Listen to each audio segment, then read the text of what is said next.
Tonight, when you look in the mirror, you probably won't think of your age as a miracle, but it is. 500 years ago, half the people born in your village would never have made it to the age you are right now. Not because of war, not because of famine, because of something far more ordinary, far more invisible. And the real answer is stranger than you think. Your body was built for a world that no longer exists. For hundreds of thousands of years, your ancestors lived and died on a predictable schedule. Childhood was a lottery. Half of all children born never saw their 10th birthday. The ones who survived reached, if they were lucky, 35, maybe 40. Then the body gave out. An infected cut. Contaminated water. Things you treat today with a bandage or an antibiotic killed your ancestors with almost mechanical regularity. Why did it stay that way for so long? And why did it suddenly change? Anthropologists Rachel Kaspari and Sang-Hee Lee studied thousands of human fossils and noticed something unexpected. Around 30,000 years ago, during the Upper Paleolithic, the number of adults living long enough to become grandparents jumped, not gradually, sharply. The researchers called this shift the grandmother revolution. For the first time in your species' history, older adults became numerous enough to reshape the entire structure of society. Think about what that actually means. A grandparent doesn't just survive.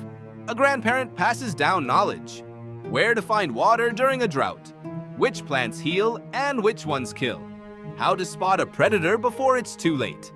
Communities with elders outlasted crises that communities without elders did not.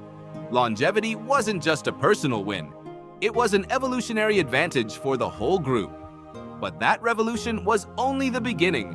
The real explosion in your lifespan didn't come from evolution. It came from knowledge. For thousands of years after that first shift, life expectancy barely moved. A Roman citizen in the year 100 faced roughly the same odds of survival as a medieval peasant in 1400. Historian James C. Riley, who spent decades reconstructing demographic records from old archives, showed that global life expectancy hovered between 25 and 35 years for most of recorded history. Not progress, just survival, generation after generation. Then something changed, not all at once, but irreversibly. In 1854, a London physician named John Snow noticed something strange. People in one neighborhood were dying of cholera in huge numbers, while people in the neighborhood next door stayed healthy. Snow didn't believe the popular theory of bad air. He did something else instead. He mapped every single death, house by house, and he traced them all back to one contaminated water pump on Broad Street. He had the pump handle removed. The outbreak stopped almost immediately. For the first time, a man had proven, with data, that disease didn't travel through air. It traveled through water you couldn't see was dirty.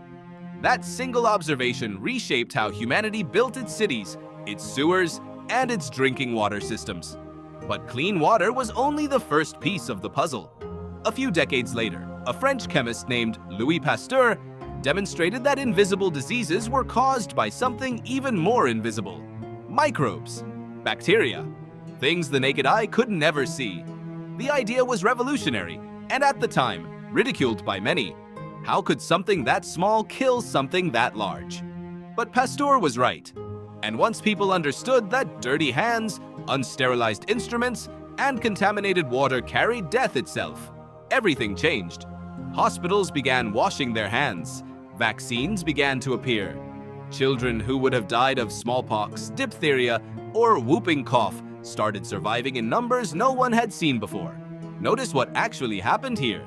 Your body didn't change. The knowledge about your body changed. Global health data, popularized by statistician Hans Rosling, reveals a clear pattern across the last 2 centuries. Adults didn't suddenly start living to 90. Children stopped dying. This is the detail most people miss when they think about longevity. 500 years ago, average life expectancy was low.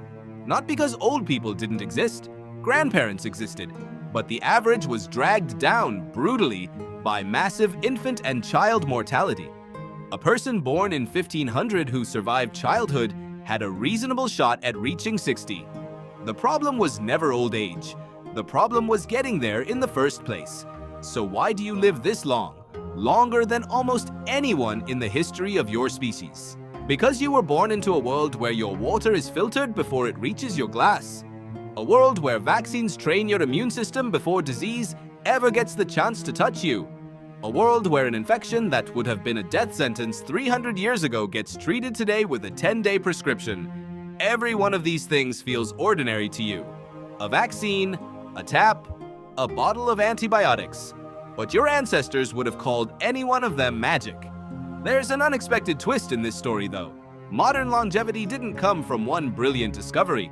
It came from thousands of small observations made by people who never knew each other, separated by centuries and continents.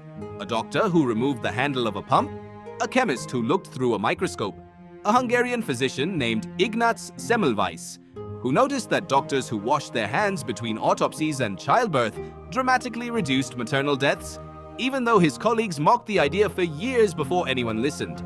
Each piece looked small at the time.